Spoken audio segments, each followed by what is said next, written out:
Está assim escrito, Ezequiel capítulo 37, versículo 1.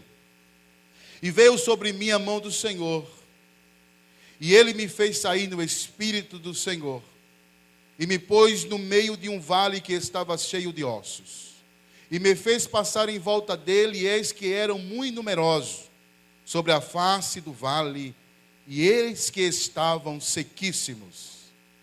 E me disse: filho do homem, porventura viverão estes ossos? E eu disse: Senhor Deus, tu sabes. Então me disse: profetiza sobre estes ossos e dize-lhes: ossos secos, ouvir a palavra do Senhor. Assim diz o Senhor Deus a estes ossos: eis que farei entrar em vós o espírito e vivereis. E porei nervos sobre vós e fareis crescer carne sobre vós. E sobre vós estenderei pele, e porei em vós o espírito e vivereis. E sabereis que eu sou o Senhor. Então profetizei como me for ordenado. E houve um ruído quando eu profetizava. E eis que se fez um rebuliço. E os ossos se chegaram, cada osso ao seu osso. E olhei, e eis que vieram nervos sobre ele, e cresceu carne, e estendeu pele. E sobre eles por cima, mas não havia nele espírito. E ele me disse: profetiza ao espírito, profetiza ao filho do homem, diz ao espírito: assim diz o Senhor Deus: vem dos quatro ventos, ó espírito, e sopra sobre esses mortos, para que vivam. E profetizei como ele me deu ordem. Então o espírito entrou neles, e viveram. E se puseram em pé um exército grande e extremo. Então me disse: filho do homem, estes ossos são toda a casa de Israel. Eis que dizem: os nossos ossos se secaram, e pereceu a nossa esperança. Nós mesmos estamos cortados. Porquanto profetiza e diz-lhes: assim diz o Senhor Deus: eis que eu abrirei os vossos sepulcros, e farei abrir as vossas sepulturas, ó povo meu, e vos trarei a terra de Israel. E sabereis que eu sou o Senhor, quando vos abrir os vossos sepulcros, e vos fizer subir das vossas sepulturas, ó povo meu. Quantos podem dizer amém? Amém. Veja o que Jeremias ele diz da realidade que ele estava vivendo. Eu sou aquele homem que via aflição pela vara do seu furor. Ele me guiou e me fez andar em trevas e não em luz. Deveras fez virar e revirar a sua mão contra mim o dia todo. Versículo 4. Fez envelhecer a minha carne e a minha pele, e quebrou os meus ossos. Esta é a realidade daqueles que ficaram. Por isso que Deus, ele quando escreve ao profeta Ezequiel no capítulo 37, ele diz que a nação de Israel representava os ossos que tinham sido quebrados. Porque quando a gente analisa a anatomia humana, a gente vai entender que a parte óssea da anatomia humana, ela é a estrutura do corpo. Perdeu a estrutura, perdeu o equilíbrio. Perdeu a estrutura, perdeu a estabilidade. Perdeu a estrutura, perdeu os nervos, que é a reação. Perdeu as estruturas, perde também a massa muscular, que é a carne do homem, que dá força ao homem. E estas quatro áreas, a área da estrutura, a área dos nervos, que os nervos representam toda a reação do teu corpo. Quando uma pessoa vai para um médico e ela bate no seu joelho assim, com um toquinho, você vê que a sua perna dá uma reação. E crente sem reação, ele é oficina para que a frieza, as coisas deste mundo envolvam ele. Então existiam quatro áreas que Israel precisava ser restaurada.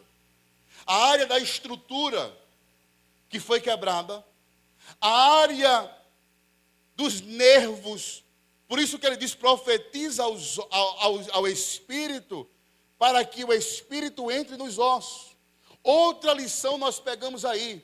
Porque primeiro Deus não restaura o corpo e Ele vai restaurar primeiro o espírito? Porque a obra do Evangelho, ela é de dentro para fora.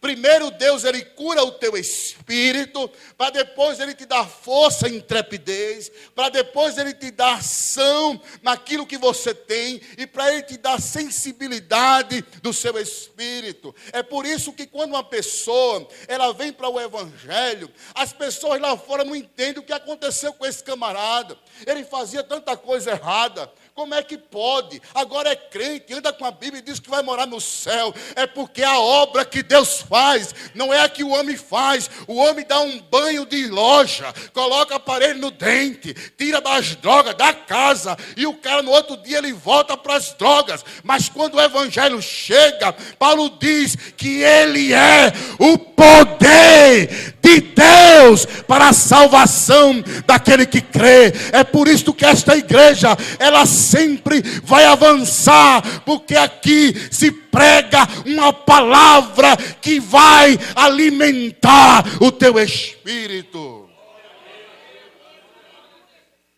Aleluias.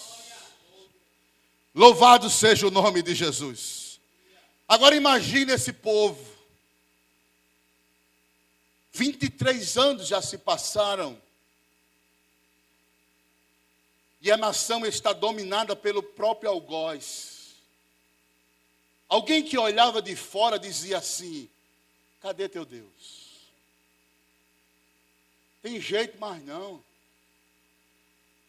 Só que a prova de Deus, ela tem data de início e de término. Ninguém vai ficar sofrendo para toda a vida. Porque o nosso Deus, Ele exerce juízo sobre nós, mas é com amor. É com misericórdia. Ele olha para mim, para você. Muitas vezes Ele permite o caos para nos ensinar, para tratar conosco. Se você está enfrentando lutas na sua vida pessoal, familiar, profissional, na área da saúde, creia que Deus, Ele está contigo.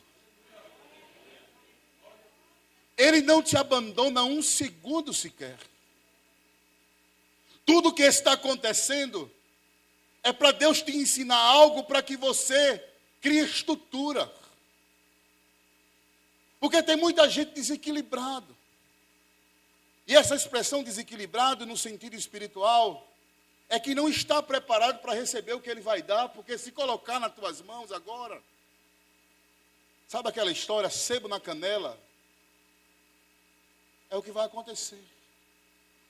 Mas Deus tem que preparar as nossas estruturas para resolver. Aí você veja a situação do profeta. Ele foi levado na segunda leva, está lá no rio Quebar. Só que a gente vai ver e vai entender que Ezequiel, ele só teve a experiência do vale aqui no capítulo 37, mas muito pelo contrário. Deus já tinha chamado ele para o vale, para o revelar a ele. Isso está lá no capítulo de número 3. Louvado seja o nome de Jesus. Capítulo 3 de Ezequiel. E o verso de número 14. Veja o que diz. Então o Espírito me levou, me levantou e me levou, e eu me fui amargurado na indignação do meu espírito, porém a mão do Senhor estava sobre mim. Versículo 22. E a mão do Senhor estava sobre mim ali, e Ele me disse, levanta-te e sai aonde? Ao vale. Alguém aqui queria ir? Mas Deus estava lá. Veja o versículo 22.